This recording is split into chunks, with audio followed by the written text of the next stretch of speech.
Hello and welcome everyone to another lecture of video lecture series of English subject offered in Gujarat Technological University in the first semester of Diploma Engineering. This is part 2 of Model Auxiliaries. I am Suraj Rajkotia and today we will discuss about part number 2 of Model Auxiliaries chapter from Grammar section. તો part number 1 ની અંદર આપણે મિત્રો ચર્ચા કરી model ઓક્સિલિયરીઝના અમુક ઓક્સિલિયરીઝને વિશે. તો મિત્રો પાર્ટ 1 ની અંદર આપણે જોઈ લીધું can, could, may, might, shall અને વિલના ઉપયોગો. આજના લેક્ચરમાં આપણે જોવાના છીએ should, would, must, have to, has to, had to, need અને ઓટ ટુ વિશે. તો સ્ટાર્ટ કરીએ આજનો લેક્ચર. શુડ. તો ફ્રેન્ડ્સ, શુડ જે છે એનો ઉપયોગ ક્યારે થાય છે, કેવી રીતે થાય છે એ જોઈએ. તો should is used to show obligation, advice or an assumption. Obligation એટલે જવાબદારી, એડવાઇસ એટલે સલાહ અને એઝમ્પશન એટલે કે અનુમાન. જ્યારે પણ વાક્યની અંદર જવાબદારીની વાત કરવાની હોય, અનુમાન કરવાની વાત હોય અથવા તો કોઈને એડવાઇસ આપવાની વાત હોય ત્યારે આપણે શુડનો ઉપયોગ કરતા હોઈએ છીએ. For example, you should be more careful this time. બરાબર છે, આ એક પ્રકારની એડવાઇસની વાત છે કે તમારે આ વખતે જે છે એ ખૂબ જ કાળજીપૂર્વક રહેવું જોઈએ, આ વખતે તમારે કાળજી લેવાની જરૂર છે, ત્યારે આપણે શુડનો ઉપયોગ કરી શકીએ છીએ. સેકન્ડ સેન્ટેન્સ જોઈએ, you should not carry pet animals in the restaurant. ફરીથી અહીંયા જે છે એ સલાહ પણ આપેલી છે અને એક જવાબદારીની પણ વાત છે કે તમારે રેસ્ટોરન્ટમાં પાલતુ પ્રાણીઓને લઈને આવવા જોઈએ નહીં. શુડ નોટનું શોર્ટ ફોર્મ છે શુડન્ટ. બરાબર. થર્ડ સેન્ટેન્સ જોઈએ, there should be there at this time. Assumption, અનુમાન કરેલું છે કે તે લોકો અત્યારે ત્યાં હોવા જોઈએ. અનુમાનની વાત હોય ત્યાં પણ આપણે શુડનો ઉપયોગ કરી શકીએ છીએ. ત્યારબાદ જોઈએ તો should is used to express a sense of duty or desirability. હવે સામાન્ય રીતે શુડ જે છે એ એક નૈતિક ફરજ દર્શાવે છે. જ્યારે પણ વાક્યની અંદર નૈતિક ફરજની વાત કરવામાં આવેલી હોય ત્યારે આપણે શુડનો ઉપયોગ કરી શકીએ છીએ. For example, we should help the નીડી. Need એટલે જરૂરિયાત અને નીડી એટલે જરૂરિયાતમંદ વ્યક્તિઓ. તો શું કહેવામાં આવેલું છે કે આપણે હંમેશા જરૂરિયાતમંદ વ્યક્તિઓની મદદ કરવી જોઈએ. ત્યારબાદ જોઈએ, Peter should pay his fees in time. પીટરને તેની ફીસ છે એ સમયે ભરી દેવી જોઈએ. તો ફરીથી અહીંયા ફરજની વાત છે, નૈતિક જવાબદારીની વાત છે. ત્યારબાદ the children should obey there parents and teachers. તો બાળકોએ તેમના માતા પિતા અને શિક્ષકોનું માન રાખવું જોઈએ અથવા તો તેમની વાતો માનવી જોઈએ. જ્યારે પણ નૈતિક જવાબદારીની વાત કરવાની હોય વાક્યની અંદર ત્યારે આપણે શુડનો ઉપયોગ કરીએ છીએ. આગળ જોઈએ તો અહીંયા જે છે એ થોડા એક્ઝામ્પલ્સ તમારે તમારી રીતે બનાવવાના હોય છે. બરાબર છે. For example, as a sensible citizen of India we. હવે પછી શુડનો ઉપયોગ કરીને તમારે વાક્ય કમ્પ્લીટ કરવાનું છે. કેવી રીતે વાક્ય કમ્પ્લીટ કરશો? તો આગળના વાક્યને ધ્યાનમાં રાખીને પાછળનું જે પોર્શન છે એ તમારે કમ્પ્લીટ કરવાનો છે. તો શું કહેવા માંગે છે? As a sensible citizen of India, ભારતના એક જવાબદાર નાગરિક તરીકે તમારી ફરજ શું છે એ તમારે વાક્ય કમ્પ્લીટ કરવાનું છે. તમારી ઘણી બધી ફરજો આવતી હોય છે, એમાંની સપોઝ કે હું વાક્ય કમ્પ્લીટ કરું કે as a sensible citizen of India we should keep our country clean. આપણે આપણો દેશ ચોખ્ખો રાખવો જોઈએ. નૈતિક ફરજની વાત છે. બરાબર છે. ત્યારબાદ સેકન્ડ સેન્ટેન્સ જોઈએ, as a sincere student of engineering I. તો એક એન્જિનિયરિંગના એક સિન્સિયર સ્ટુડન્ટ તરીકે, એન્જિનિયરિંગના એક મહેનતુ વિદ્યાર્થી તરીકે મારી જવાબદારીમાં શું આવે છે તો એ આપણને બધાને ખબર હોય છે. ફોર એક્ઝામ્પલ, હું એવું કહું કે as a sensible student of engineering I should pay attention in my class. ત્યારબાદ I am a good child, therefore I should obey to my parents. ત્યારબાદ being an honest worker, એક પ્રામાણિક કાર્યકર્તા તરીકે તમારી ફરજમાં શું આવે છે? being an honest worker, you should complete your task in time. તમારે તમારા કામ જે છે એ સમયની અંદર પૂરા કરી લેવા જોઈએ. તો આ રીતે તમે પણ બીજા વાક્યો જે છે એ બનાવી શકો છો અને તમારે આ વાક્યો બનાવવાના છે. આ એક્સરસાઇઝ છે, બરાબર છે. આન્સર્સ ઓલરેડી મેં આપી દીધા છે. તમે પણ તમારી રીતે જે છે એ વાક્ય બનાવી શકો છો આના સિવાય. ઓકે, શુડ નો ઉપયોગ કરીને. આગળ જોઈએ. વુડ. મિત્રો, વુડ જે છે એ વિલ નું ભૂતકાળનું રૂપ છે અને વુડ નો ઉપયોગ ક્યાં અને કેવી રીતે થાય છે? Will is used as past tense of will or shall in indirect speech. સામાન્ય રીતે ઇંગ્લિશ લેંગ્વેજની અંદર બે પ્રકારની સ્પીચ આવે, એક છે ડાયરેક્ટ અને એક છે ઇનડાયરેક્ટ. બે પ્રકારના વાક્યો જે છે બની શકે. ડાયરેક્ટ સ્પીચ કોને કહેવાય, ઇનડાયરેક્ટ સ્પીચ કોને કહેવાય, આનું ડિટેલમાં જે છે આપણે ચર્ચા કરવાના છીએ, પણ જ્યારે આનું ચેપ્ટર આવશે ત્યારે. અત્યારે જે છે શોર્ટમાં સમજી લઈએ કે ફોર એક્ઝામ્પલ કે ભાઈ she said to me he will give me some more chocolates. તો આ વાક્ય જે છે એ કેવું વાક્ય છે? તો કે ડાયરેક્ટ સ્પીચનું છે. જ્યારે એને ઇનડાયરેક્ટ સ્પીચમાં કન્વર્ટ કર્યું ત્યારે એનો જ આન્સર આપેલો છે નીચે. She told me that he would give her some more chocolates. જો અહીંયા વુડનો ઉપયોગ આવ્યો, તે તેને ચોકલેટ આપવાનો હતો, તેણીએ તેને કહ્યું, તેણીએ મને કહ્યું, બરાબર છે. તો અહીંયા જે છે વુડનો ઉપયોગ થાય છે. Would is used to make a polite request in question sentence. પ્રશ્નાર્થ વાક્યની અંદર જ્યારે વિનંતીપૂર્વક પ્રશ્ન પૂછવાના હોય ત્યારે પણ આપણે વુડનો ઉપયોગ કરી શકીએ. For example, would you like to have coffee? ઘરે મહેમાન આવે ત્યારે આપણે સામાન્ય રીતે પ્રશ્ન પૂછતા હોઈએ, તમે ચા લેશો, તમે કોફી લેશો, તમે ઠંડુ લેશો, બરાબર છે. તો એવો જ એક ક્વેશ્ચન જે છે અહીંયા આપણે પૂછેલો છે, would you like to have sum coffee, અથવા તો would you like to have sum cold water, would you like to have T. તો આવા બધા પ્રશ્નો જ્યારે પૂછવાના હોય ત્યારે વુડનો ઉપયોગ આપણે કરતા હોઈએ છીએ. આગળ જોઈએ. Would is use to express desire and preference. Preference એટલે પસંદગી. જ્યારે પસંદગી બતાવવાની વાત હોય ત્યારે પણ વાક્યની અંદર આપણે વુડનો ઉપયોગ કરીએ. For example, I would prefer to coffee. ચા અને કોફીમાંથી હું ચાની વધારે પસંદગી કરીશ. I would prefer tea to coffee. I would prefer cold to hot. બરાબર છે. ગરમી કરતાં હું ઠંડી વધારે પસંદ કરું છું. તો આવી રીતે જે છે પ્રેફરન્સની વાત હોય, પસંદગીની વાત હોય, ત્યાં પણ આપણે વુડનો ઉપયોગ કરી શકીએ. એક્સરસાઇઝ આપેલી છે, complete the sentence using would. જેવી રીતે શુડની અંદર આપણે શુડનો ઉપયોગ કરીને વાક્ય કમ્પ્લીટ કરેલા હતા, એવી જ રીતે અહીંયા આપણે વુડનો ઉપયોગ કરીને વાક્ય કમ્પ્લીટ કરવાના છે.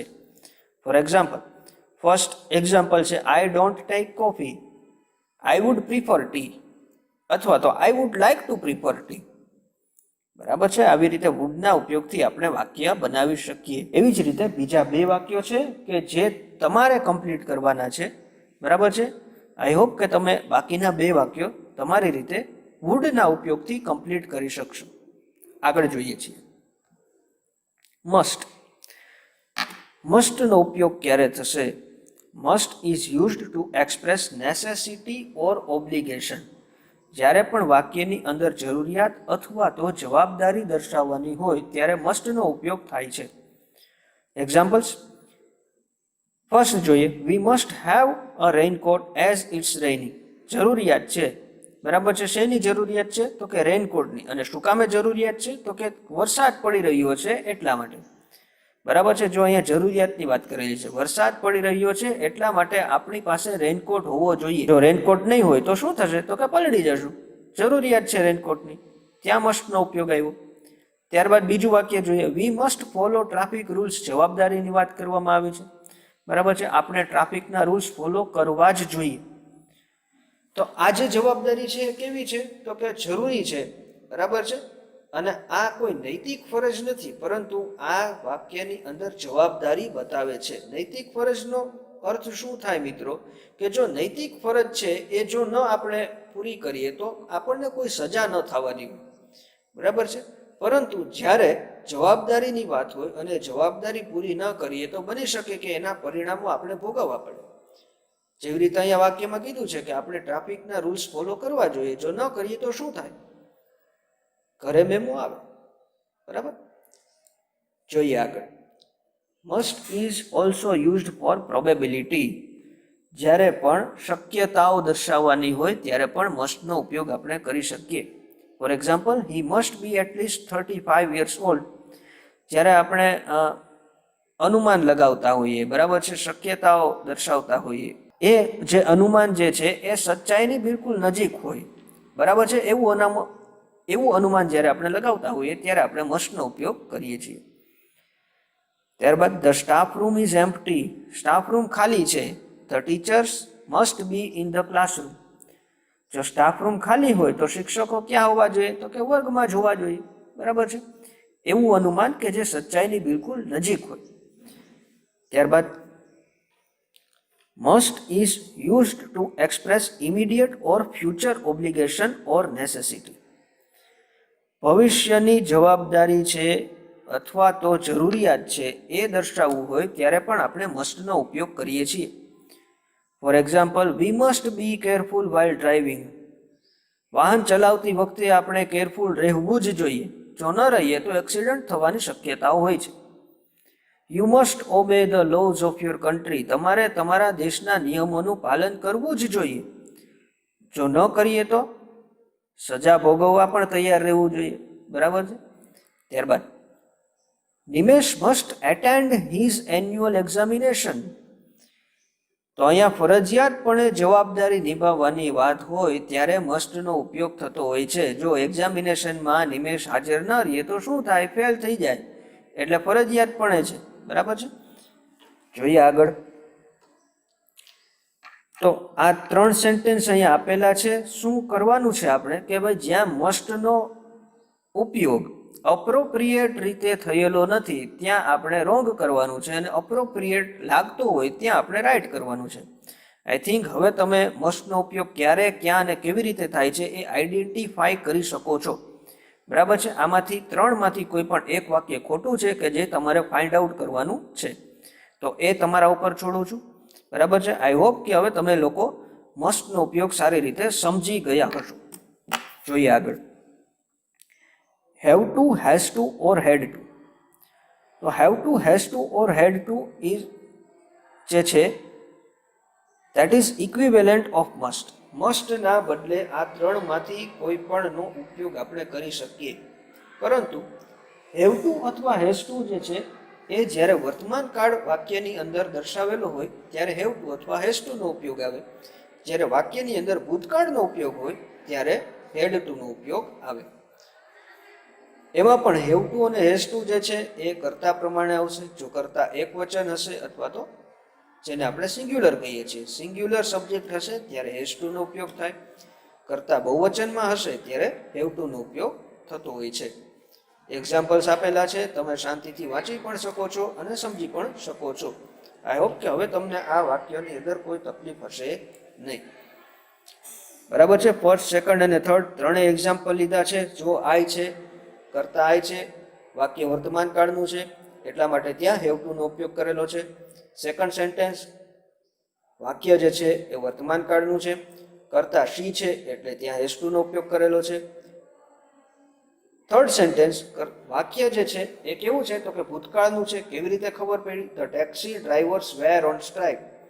ટેક્સી ડ્રાઈવર્સ જે છે એ સ્ટ્રાઇક ઉપર હતા, ભૂતકાળની વાત છે એટલા માટે ત્યાં આપણે હેડ ટુનો ઉપયોગ કરેલો છે. જોઈએ આગળ. એક્સરસાઇઝ આપેલી છે, બરાબર છે. આઈ હોપ કે તમે બધા આ exercise have to, has to અથવા હેડ ટુમાંથી કયો ઓપ્શન છે એ સાચો છે એ તમે હવે લખી શકશો, બરાબર છે. તથ્યા એક વચન છે, વાક્ય કેવું છે એ તમે ફાઇન્ડ આઉટ કરી શકો અને આપણું કયું ઓપ્શન જે છે સાચું પડે એ તમે આરામથી હવે લખી શકો છો. વી કરતા બહુવચન છે, વાક્યનો કાળ જે છે એ કયો છે એના ઉપરથી હેવ ટુ અથવા હેડ ટુ આપણો આન્સર આવશે. થર્ડ, ધ ડોક્ટર્સ બહુવચન છે કરતા, કાળ કયો છે વાક્યનો, બરાબર છે, એ તમે હવે સમજી શકો છો અને આન્સર પણ તમે હવે આમાં રાઇટ ડાઉન કરી શકો છો. આગળ જોઈએ. Need. Need is used to express necessity or obligation. જ્યારે વાક્યની અંદર જરૂરિયાત અથવા તો જવાબદારી દર્શાવેલી હોય ત્યારે આપણે ઇંગ્લિશ લેંગ્વેજની અંદર નીડ નામના મોડલ ઓક્સિલિયરીનો ઉપયોગ કરી શકીએ છીએ. હવે અહીંયા આપણે ધ્યાન એ રાખવાનું છે કે જ્યારે પણ નીડનો ઉપયોગ આવે ત્યારે નીડ સાથે હંમેશા ટુનો ઉપયોગ આવશે. અને એ પણ કેવા વાક્યમાં? તો કે જ્યારે વાક્ય હકારાત્મક હશે, અફર્મેટિવ હશે, ત્યારે નીડ સાથે ટુનો ઉપયોગ થશે. પ્લસ બીજો પોઈન્ટ આપણે એ યાદ રાખવાનો છે કે કર્તા જે છે જો એક વચન હશે તો નીડના બદલે નીડ્સ થઈ જશે, અને કર્તા બહુવચન હશે તો નીડ જે છે એઝ ઇટ ઇઝ રહેશે. ફર્સ્ટ સેન્ટેન્સ જોઈએ આપણે, one needs two be careful. One needs two be careful એટલે શું થાય મિત્રો? કે હરેક વ્યક્તિ હંમેશા કેરફુલ રહેવું જોઈએ. પરંતુ કર્તા શું છે? તો કે વન છે. વન શું છે? તો કે સબ્જેક્ટ જે છે એ કેવો છે? તો કે એક વચનમાં છે, અને સિંગ્યુલર સબ્જેક્ટ છે એટલા માટે નીડ નહીં આવે પરંતુ નીડ્સ આવશે. હકારાત્મક વાક્ય છે એટલે નીડની સાથે ટુ આવશે. બીજો પોઈન્ટ આપણે એ યાદ રાખવાનો છે કે નેગેટિવ સેન્ટેન્સ હશે, નકારાત્મક વાક્ય હશે, ત્યારે નીડ સાથે ટુનો ઉપયોગ આવતો નથી. હી નીડ નોટ ગો, બરાબર છે, સાદું અને સિમ્પલ વાક્ય. તેણે જવાની જરૂર નથી, બરાબર છે, નકારાત્મક છે એટલા માટે ત્યાં ટુનો ઉપયોગ આવશે નહીં. થર્ડ સેન્ટેન્સ જોઈએ, do you need to go now. પ્રશ્નાર્થ વાક્ય છે. કર્તા કેવો છે? તો કે બહુવચન છે, યુ છે. અને જો કર્તા જે છે એ બહુવચન હોય તો નીડનું નીડ જ રહે, અને પ્રશ્નાર્થ વાક્ય છે એટલે નીડની સાથે ટુ આવશે. Do you need to go now, શું તમારે અત્યારે જવાની જરૂર છે? વાક્યમાં જ્યારે જરૂરિયાત બતાવવાની હોય ત્યારે હંમેશા નીડનો ઉપયોગ આવે. આગળ જોઈએ, આઉટ ટુ, OUGHT. જેવી રીતે નીડ છે એવી જ રીતે આઉટ છે, બરાબર છે. જેવી રીતે મસ્ટ અને have to, has to, had to એકબીજાના ઇક્વિવેલન્ટ છે, એકબીજાની જગ્યાએ યુઝ કરી શકાય છે, એવી જ રીતે નીડ અને આઉટ ટુ છે એ પણ એકબીજાની જગ્યાએ યુઝ કરી શકાય છે. આઉટ ટુનો ઉપયોગ છે એ પણ વાક્યની અંદર જ્યારે જવાબદારીની વાત હોય અથવા જરૂરિયાતની વાત હોય ત્યારે થતો હોય છે. એક્ઝામ્પલ્સ જોઈ લઈએ આના. હી ought not to allow parking here. જો ought to છે પરંતુ જ્યારે નકારાત્મક વાક્ય હશે ત્યારે નોટ પછી ટુ આવશે, બરાબર છે. એવું વાક્ય આપણે ન બોલી શકીએ કે હી ought to not. હંમેશા હી ought not to જ આવશે, અથવા તો જે પણ કરતા હોય they ought not to, she ought not to, you ought not to, બરાબર છે. આવી રીતે નકાર વાક્ય ought ની હેલ્પથી બનશે. ત્યારબાદ બીજું વાક્ય જોઈએ, we ought to help that poor woman. આપણે તે ગરીબ સ્ત્રીની મદદ કરવી જોઈએ, જરૂરિયાતની વાત છે, બરાબર છે. અથવા તો આને આપણે ફરજના રૂપમાં પણ લઈ શકીએ. ought to is used to express strong probability. મજબૂત શક્યતાની વાત કરવામાં આવેલી હોય વાક્યમાં ત્યારે પણ ought to નો ઉપયોગ આપણે કરી શકીએ છીએ. એક્ઝામ્પલ કંઈક આવું લીધું છે, this movie ought to be a super duper hit. તો જ્યારે પણ આપણે સામાન્ય રીતે ગુજરાતીમાં વાત કરતા હોઈએ અને આપણને એવું લાગે કે મૂવીનું ટ્રેલર જોતા હોઈએ અને આપણે એવું કહીએ કે ભાઈ આ ટ્રેલર ઉપરથી તો એવું લાગે છે કે મૂવી તો ખૂબ સુપર ડુપર હિટ જવાની છે હો ભાઈ, બરાબર છે. તો શું બતાવે છે? મજબૂત શક્યતા, અને મજબૂત શક્યતાની વાત હોય ત્યાં આપણે ought to નો ઉપયોગ કરી શકીએ. એક્સરસાઇઝ આપેલી છે. આઈ હોપ કે તમે હવે ought to અથવા need to બંનેમાંથી કયું ઓપ્શન જે ખાલી જગ્યામાં આવશે એ તમે લખી શકશો, અને આગળના એક્સપ્લેનેશન ઉપરથી હવે તમે જે છે આ બ્લેન્ક્સ ઇઝીલી કમ્પ્લીટ કરી શકતા હોવા જોઈએ, બરાબર છે. તો આજના લેક્ચરની અંદર પાર્ટ 2 ઓફ મોડલ ઓક્ઝિલિયરીઝ કે જેની અંદર આપણે should, would, must, have to, has to, had to, need અને ought to ના ઉપયોગો જોયા. તો અહીંયા આપણે chapter number 3 modal auxiliaries from grammar section complete કરીએ છીએ. આઈ હોપ પાર્ટ 1 અને પાર્ટ 2 તમે બધાએ જે છે આ પાર્ટ 1 અને પાર્ટ 2 ના વિડીયો લેક્ચર્સ જોયા હશે, અને હવે તમને મોડલ ઓક્ઝિલિયરીઝમાં કોઈ પણ પ્રકારની ક્વેરી હશે નહીં. તો મળીએ છીએ નવા વિડીયો લેક્ચરમાં નવા ટોપિક સાથે. ત્યાં સુધી વાંચતા રહો, વિડીયો લેક્ચર્સ જોતા રહો અને કંઈક નવું શીખતા રહો. Thank you.